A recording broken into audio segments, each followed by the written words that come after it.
आहा, बहुत ही सही समय पे आए हो। भोजन करके जाइएगा। नहीं, हम ड्यूटी पे हैं। प्यार भी तो कोई चीज होती है ना। अभी नहीं देख लो निलॉन्स वाले जिंजर गार्लिक पेस्ट को लो टेम्परेचर पे इतना प्यार से आहिस्ता आहिस्ता पीस कर बनाते हैं। भोजन किए बिना जाने नहीं दूंगा। गेस्ट न हो।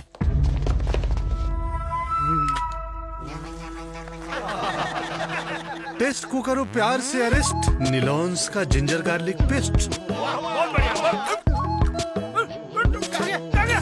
निलॉन्स, इसमें प्यार मिला है।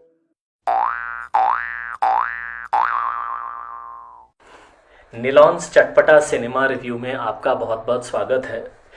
और मेरी शक्ल को ध्यान से देखिए। और ये जो है ना, ये मल्टीमीडिया नहीं है, ये जो चिड़ियाएँ उड़ती हुई दिख रही हैं। अंतिम फिल्म देखने के बाद कल रात से मुझे ऐसा लग रहा है कि मेरे सर पे चिड़ियाएँ घूम रही हैं। ये पता नहीं कहाँ से आई हैं, पर मुझे ये दिख रही हैं। तो आपके साथ ऐसा ना हो अंतिम फिल्म देखने के बाद, इसलिए मैं आपको एक फ़िल्म देखने की विधि समझा रहा हूँ। मिडिल क्लास आदमी है, मुझे ध्यान से देखिए। मैं पंजिम से मडगांव 33 किलोमीटर रात में गाड़ी चला के गया। 1.5 लीटर मेरा पेट्रोल वेस्ट हुआ। पेट्रोल का रेट आजकल आपको मालूम है। ऊपर से 230 रुपये की मल्टीप्लेक्स की टिकट। तो मैं एक्चुअली इस डेमो में बादाम दिखाना चाह रहा था। बादाम तो मेरे पास बचे नहीं, तो समझ लीजिए हैं ये मूंगफलियाँ, लेकिन ये समझिए आपके बादाम हैं। तो अगर आपको अंतिम फिल्म देखनी है तो एक दिन पहले रात में ऐसे 10-12 बादाम पानी में भिगो लीजिए। रात भर भिगो के रखिए। अगले दिन जब आप फिल्म देखने जाएं तो ये भीगे हुए सोक्ड बादाम अपने साथ लेके जाइए। फिल्म शुरू होते ही 1-2 खाइए, 15-20 मिनट पे फिर खाइए, क्योंकि भीगा हुआ बादाम खाने से दिमाग ठंडा रहता है, बेचैनी बेसब्री नहीं होती है। ऐसी कुछ एनर्जी लगेगी आपको अंतिम फिल्म देखने में। असल में हुआ ये था कि 1-2 रिव्यूअर जिन्हें मैं ईमानदार और अच्छा इंसान समझता हूँ, उनका रिव्यू मैंने देखा था और मैंने ये फ़ैसला कर लिया था कि ना मैं सत्यमेव जयते 2 देखूँगा, ना मैं अंतिम देखूँगा। फिर 2-3 रिव्यूअर्स मेरी ही बिरादरी के लोग हैं बेचारे, उनका मैंने रिव्यू देख लिया कि अंतिम ऐसी, अंतिम वैसी, अंतिम 5 स्टार, अंतिम 12 स्टार्स, अंतिम को हर सीन पे 4 ऑस्कर मिलना चाहिए। मैं देखने चला गया। तो अब अगर आप लोग हम रिव्यूअर्स की आजकल इज़्ज़त क्यों नहीं करते हैं, ये चीज़ मुझे अब समझ में आ गई। मैं अब खुद अपनी बिरादरी के रिव्यू देख के कोई पिक्चर देखने नहीं जाऊंगा, अपने ही खतरे पे जाऊंगा। इससे पहले कि मैं रिव्यू शुरू करूं, एक और चीज़ सोच सोच के मैं हंस रहा था, क्योंकि एक रिव्यूअर ने ये कहा है कि सत्यमेव जयते बकवास फिल्म है, लेकिन अंतिम देख के मुझे थोड़ा अच्छा लगा। और अंतिम देखते देखते मैं सोच रहा था कि फिर सत्यमेव जयते किस लेवल की गोबर की लस्सी है। तो फिल्म ये है अंतिम। इसमें है क्या क्या, तो इसकी कहानी मैं बताता हूँ पहले आपको। कहानी ये है कि एक राहुल है, और जो मराठी स्टाइल होता है, हर एक के सामने एक या लग जाता है, जैसे राहुल्या, नन्या, गन्या, ऐसे मतलब या ऐसे करके काफ़ी सारे नाम हैं जो गैंगस्टर राइवल हैं। दया, पिट्या, मतलब जैसे अगर मराठी में भी कभी अवेंजर्स बनेगी तो नाम होंगे हल्क्या, अमेरिकिया, है ना, आयरन मैन्या, मतलब या लगता है if you have to give a Marathi tent.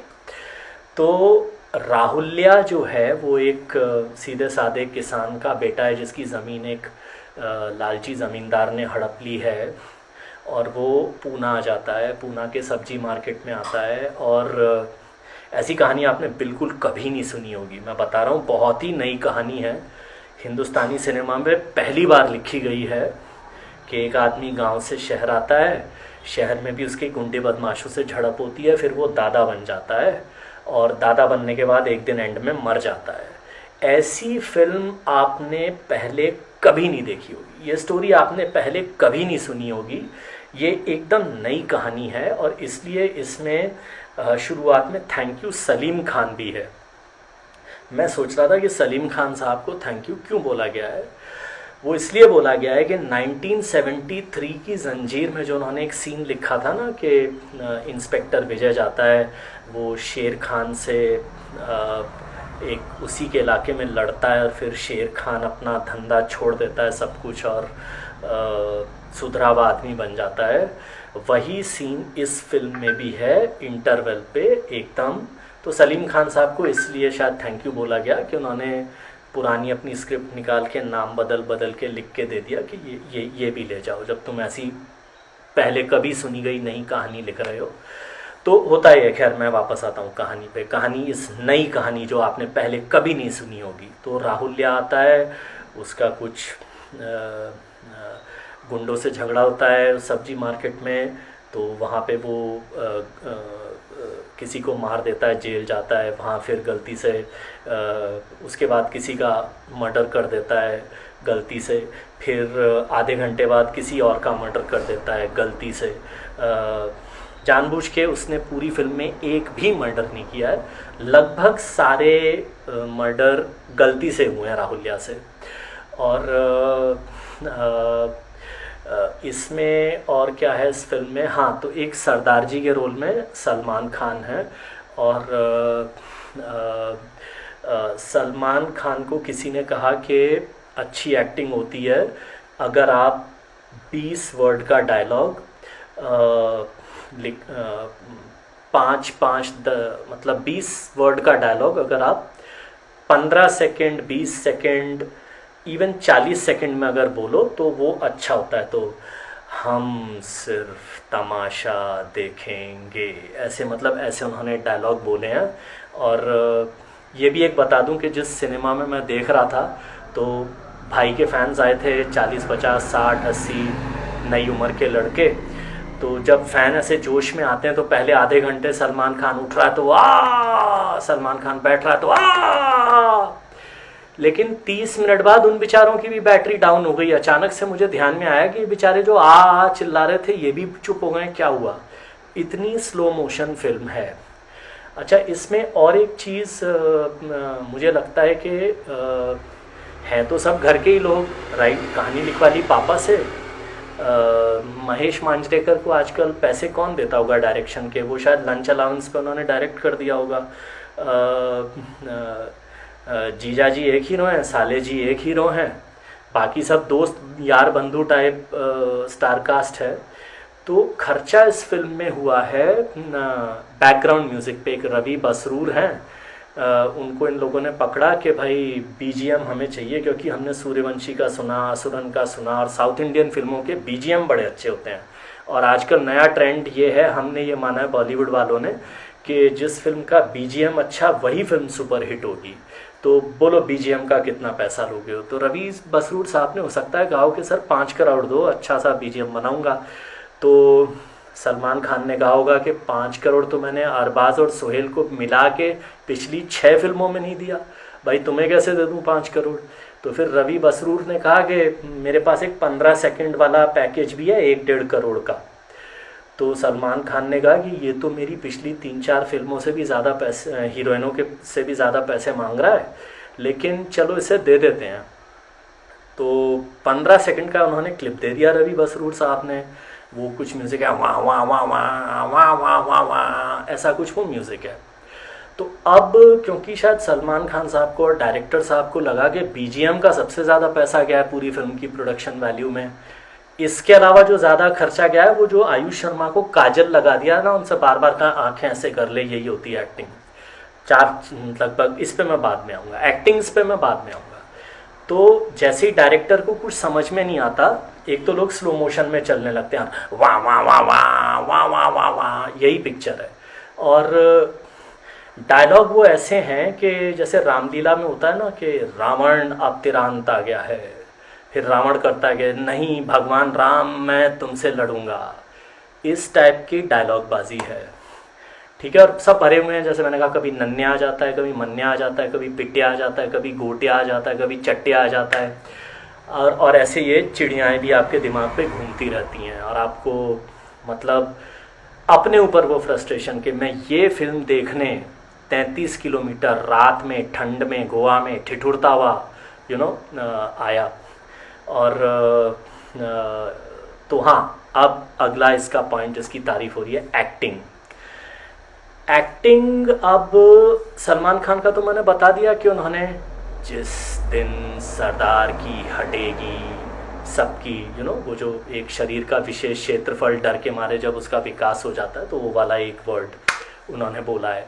तो मुझे लगता है ये तो उनके साथ होगा जो इस फिल्म में अपना डिस्ट्रीब्यूशन का इन्वेस्टमेंट वगैरह लगा चुके हैं। तो सलमान खान ने वैसे एक्टिंग की है।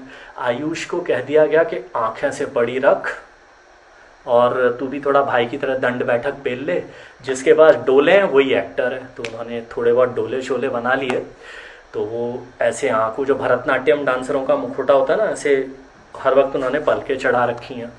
ये एक्टिंग है फिल्म में। इसके अलावा क्या है इस फिल्म में,